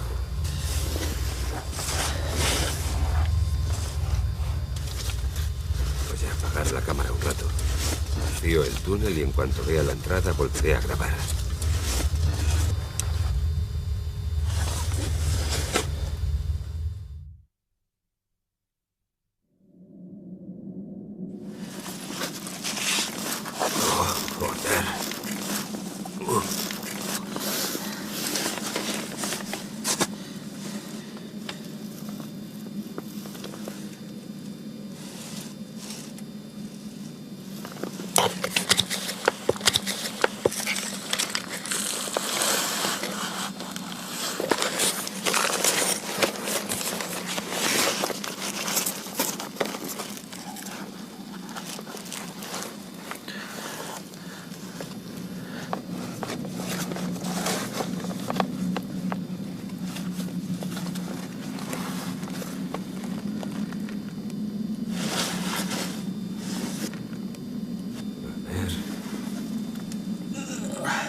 Creo que ya está.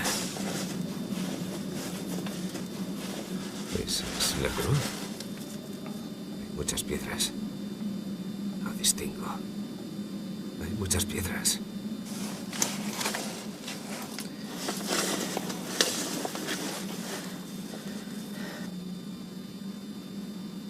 Oh, oro.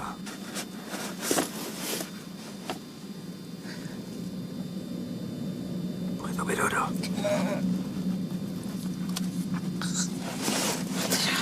Esos son copas.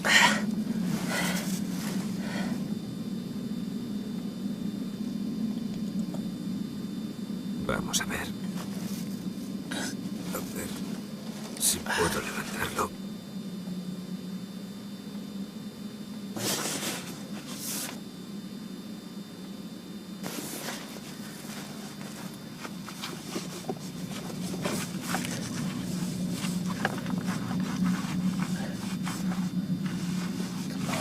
Vamos.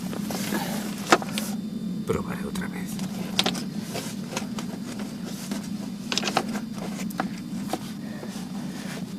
Estoy intentando levantar la tela.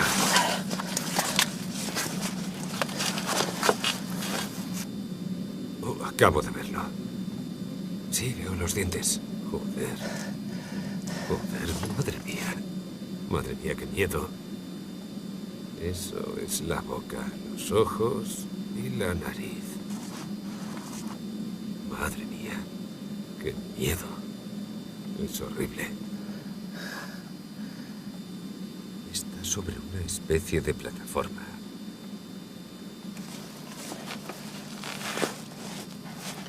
Rojiza o rosada. Oh, Dios. Joder. Vamos. Los brazos están ahí.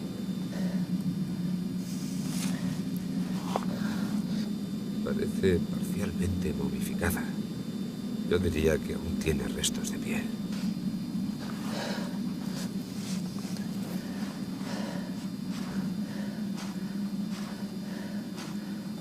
Oh, madre mía. Sí.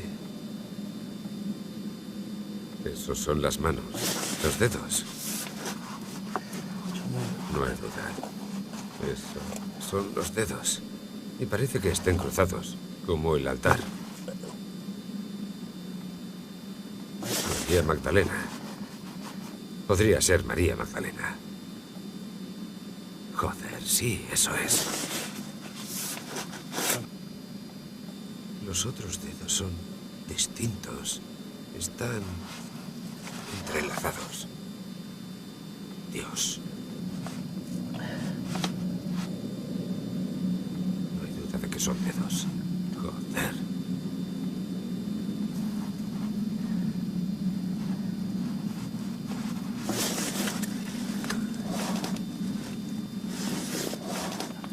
Vale. Eso es la entrada. Ah, sí.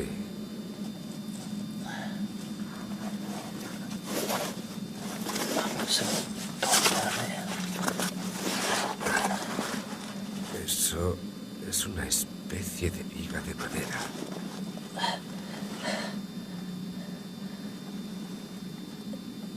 Como un soporte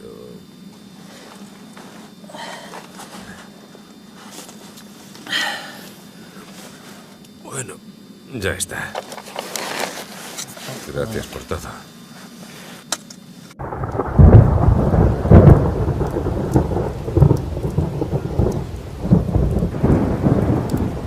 Vaya, vaya. Parece muy antiguo. Es increíble. Fíjate, el cuerpo está sobre... ¿Qué es eso? Sí, parece una losa de mármol. Mármol rosa. Parece mármol.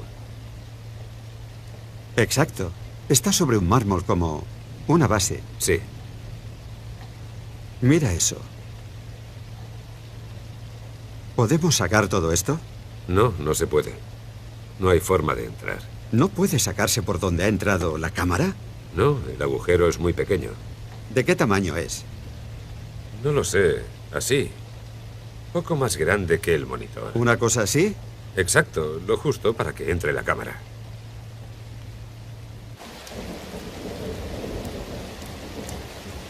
La grabación es increíble. Impresionante. Bueno, a mí me lo parece. Hay un cuerpo que está bajo el sudario. Es demasiado difícil de falsificar. Sí, puedes introducir las reliquias y podrías incluso conseguir un cuerpo que estuviera momificado. Pero ¿quién va a introducir esa enorme placa de mármol ahí? Esa tumba está en medio de la nada. Esta es mi opinión.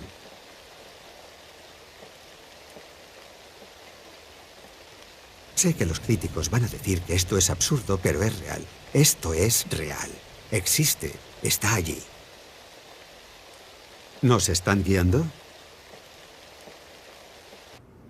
Creo que les han guiado desde el día en que iniciaron este proyecto. La revelación es gradual. ¿Es esa la herramienta de determinado círculo? ¿Y revelando dosis de información? ¿Nosotros somos los únicos o se está diseminando en otros? En este momento ustedes son los únicos. Servirá para el ADN. Sí. Mira el tamaño de ese. Sí. ¿Lo estás viendo, Aarón? Sí, parece grisáceo en algunos puntos. Este es bastante grande. Hemos podido coger algunos cabellos del cráneo para las pruebas de ADN en la Universidad Lakehead, en Ontario, Canadá. No había suficiente ADN para determinar la edad ni el género del cuerpo, pero por el mapa genético han podido ubicar el origen de sus antecesores en Oriente Medio.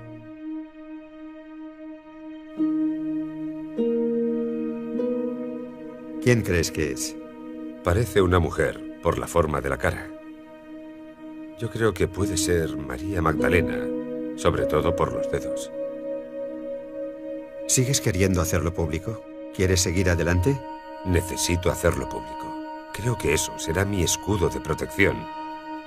Aunque no voy a desvelar la ubicación, creo que esto tiene que hacerse público lo antes posible. Ben pensaba que podría tratarse de María Magdalena, pero no estaba tan seguro.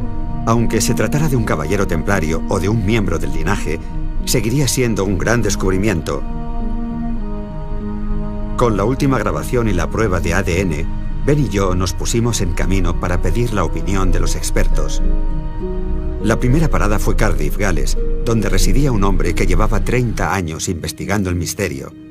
Esos son vasijas de algún tipo, copas, jarras. ¿Le parecen religiosas? Eso es un cáliz, claramente. Esto de aquí. El típico que como sacerdote utilizaría para dar la comunión, ¿verdad, Trish? Es un cáliz, sin ninguna duda. Apostaría lo que fuera, y mucho dinero.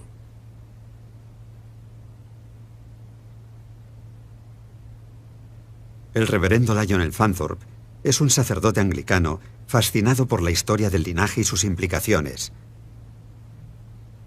Sabía que en cuanto lo viera, me diría si la historia era creíble o no. Es una grabación increíble. Si pudiera tratarse de la tumba de ella o de alguno de sus descendientes, en la que se preservaran las reliquias familiares, se reforzaría la idea de que María de Betania, alias María Magdalena, era una mujer rica. Yo diría que es muy significativo. En mi opinión, como investigador de Rennes desde hace 30 años, podría ser uno de los hallazgos más importantes y relevantes de la historia.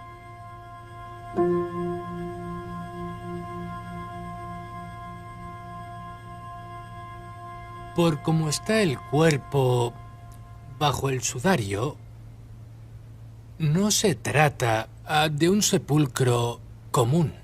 Nuestra siguiente visita fue al Dr. Aidan Dodson en la Universidad de Bristol, Inglaterra, uno de los más prestigiosos expertos en momias que recientemente ha descubierto los restos del faraón Ramsés I. Es como una capilla ardiente, ¿no? Se podría decir que está... Eso es exactamente lo que parece. Para la gente que se acerca al cuerpo. Y el hecho de que se haya alejado del mundo exterior me hace pensar en algún tipo de veneración. Viendo las piedras de enfrente, es obvio que se han puesto ahí deliberadamente. No han dejado el cuerpo abandonado. En nuestra sala de edición de Los Ángeles, le enseñé la grabación al profesor Robert Eisenman, un catedrático de renombre mundial y la principal figura en la traducción y publicación de los manuscritos del Mar Muerto. Parece muy interesante, Bruce. Es claramente un cuerpo momificado. Pero hay que hacerse otras preguntas. Hay que hacerle la prueba del carbono 14. No es suficiente con analizar un cabello y ver si el cuerpo es de hombre o de mujer y hacer todo tipo de suposiciones en base a ello. Hay que entrar ahí, hacer la prueba del carbono 14 y ver de qué fecha data. Está muy momificado. Pero eso no significa que no hayan podido coger un cuerpo momificado, cubrirlo con un sudario con la insignia de los templarios y meterlo ahí. Mi duda es que es demasiado perfecto. ¿Por qué está el sudario tan perfectamente colocado para que puedas verlo? ¿Por qué con el clima húmedo del sur de Francia no ha enmohecido nada? ¿Qué opina del cofre y de los objetos que contiene? Sinceramente, el cofre me preocupa un poco. Parece demasiado preparado. Un vial de perfume, una copa, ese tipo de cosas. ¿Por qué alguien iba a meter esas cosas ahí? Las monedas, etcétera, etcétera. No tengo duda ninguna de la autenticidad de las reliquias en sí. Pero, ¿cómo han llegado ahí? Hay que investigar este tema con sumo cuidado. Hay que ir paso a paso antes de afirmar nada, porque todo el mundo está esperando para reírse de ti y hay que ser muy cuidadoso. He visto casos que al final han resultado ser fraudes, falsificaciones y farsas. Estas cosas pueden hacerse con mucha inteligencia y muchísima habilidad.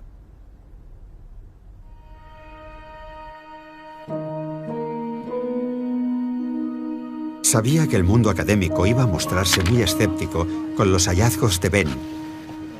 No iba a gustarles nuestra sospecha de que María Magdalena estaba bajo ese sudario. Y era obvio que iban a descalificar su arqueología de aficionado. Pero no puedo evitar pensar que es injusto. Los museos de todo el mundo están llenos de reliquias encontradas por aventureros como Ben Hammond, que se guiaron por su intuición y desenterraron sus hallazgos valiéndose únicamente de manos. ¿Por qué hay que tener un doctorado para encontrar algo relevante? Los guardianes de esos muros siempre intentarán defender su status quo. Tiene dos opciones. Pueden aceptar esto, con todas sus implicaciones, o decir que no hay suficientes pruebas y conservar sus trincheras. Pero en ese caso, se distanciarán aún más de la gente.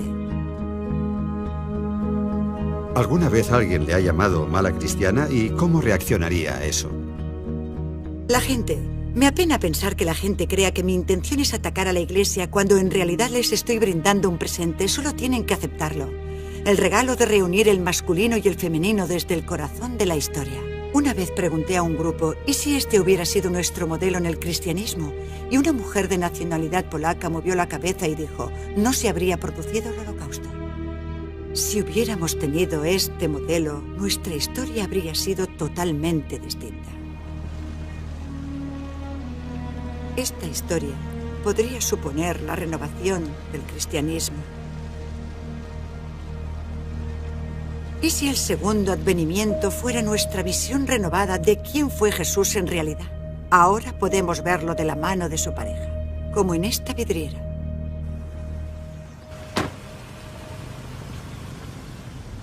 Mi última parada era posiblemente la más importante. Una oportunidad de mostrar y debatir nuestros hallazgos y sus implicaciones con un controvertido miembro de la Iglesia cristiana. Señor Spawn. Sí, señor. Bruce Burgess. Encantado, Bruce. Voy con un cámara. ¿Puede pasar? Ningún problema. Gracias. Pase. Creo que el cristianismo tradicional, esa forma institucional de cristianismo, probablemente esté muriendo. Y empiezo a pensar que dejarlo morir no es tan mala idea, porque las manifestaciones del cristianismo tradicional no son muy inspiradoras. Bendecimos la esclavitud en nombre de las Escrituras. Bendecimos el antisemitismo en nombre de las Escrituras. Consentimos que Hitler matara a 6 millones de judíos. Y también renegamos de la mujer y renegamos de los homosexuales y hemos renegado de las personas zurdas. Hemos renegado de los enfermos mentales y también hemos renegado de los divorcios. La Iglesia ha oprimido a muchísima gente en este mundo. ¿Cómo encaja eso con el retrato de Jesús, según el cuarto Evangelio, en el que se afirma que Jesús había venido para que tengamos vida, vida en abundancia? ¿Esa forma de tratar a los homosexuales es darles vida? ¿Esa forma de tratar a la mujer es darle vida? Estamos en una situación de rebelión porque la gente se niega a aceptar esas definiciones, por mucho que diga el Papa. Y si la versión tradicional que se nos ha contado de la historia de Jesús es incorrecta, esa versión morirá. Pero no creo que muera la historia de Jesucristo. No creo que muera la energía de la presencia de Dios en la vida mundanal. Creo que fue un ser humano excepcional. Excepcional.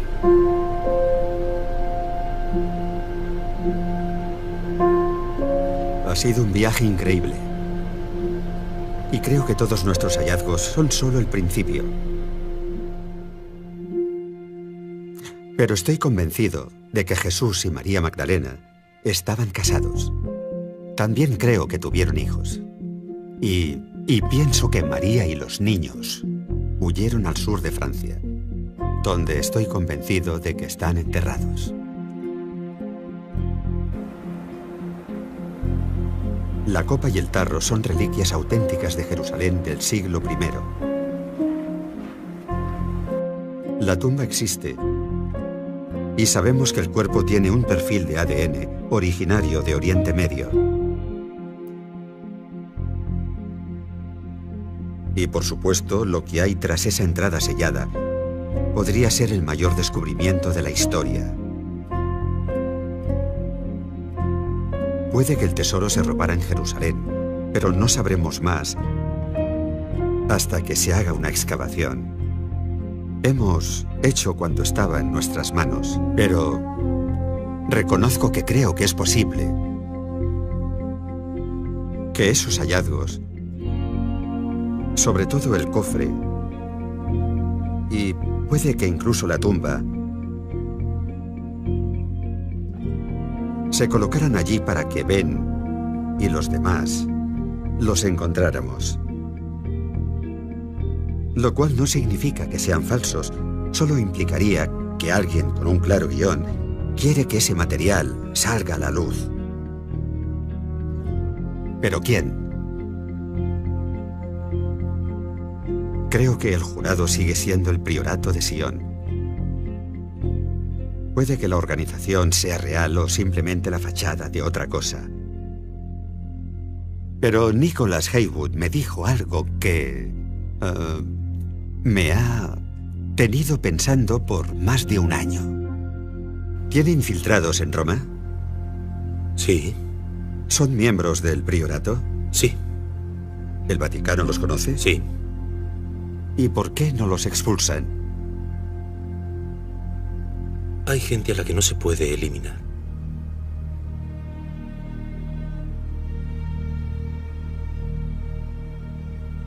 ¿Se puede creer y mantener la doctrina y ser miembro del Priorato de Sion? Se puede aparentar creer y mantener la doctrina y ser miembro del Priorato de Sion. Supongo que no puedo concertar una entrevista con una de esas personas. Bueno, ¿no lo ha pedido?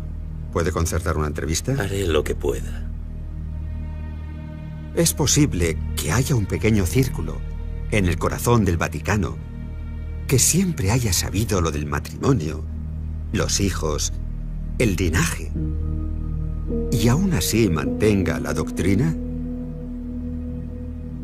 ¿Es ese grupo el auténtico Priorato de Sion? De ser así, entonces saben quién está en esa tumba y a dónde lleva esa puerta. Y al margen de lo que digan públicamente, quieren que lo sepamos todos. Si pregunta a cualquier miembro del priorato, le dirán que las cosas se van revelando según un plan. Porque siempre siguen uno.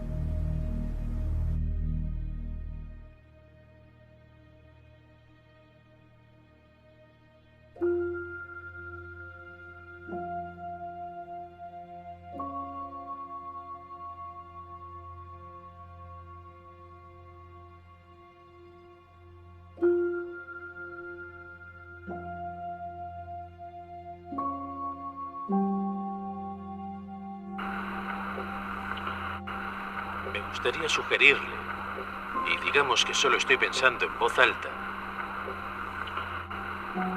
que hay un poder real detrás de esto. Digamos que el verdadero priorato de Sion es, en realidad, el grupo evolucionado de la Iglesia Católica de Roma. Son ellos los que dirigen esta historia.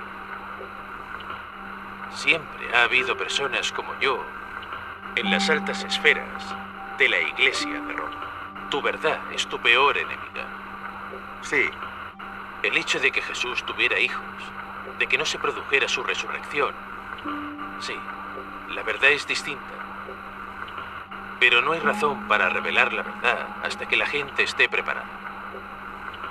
A veces la gente prefiere convivir con la mentira que con la verdad. La Iglesia, simple y llanamente, la Iglesia Católica es el priorato de Sion.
Yo creo que Jesús estaba casado con María Magdalena. No sé si tuvieron hijos, pero...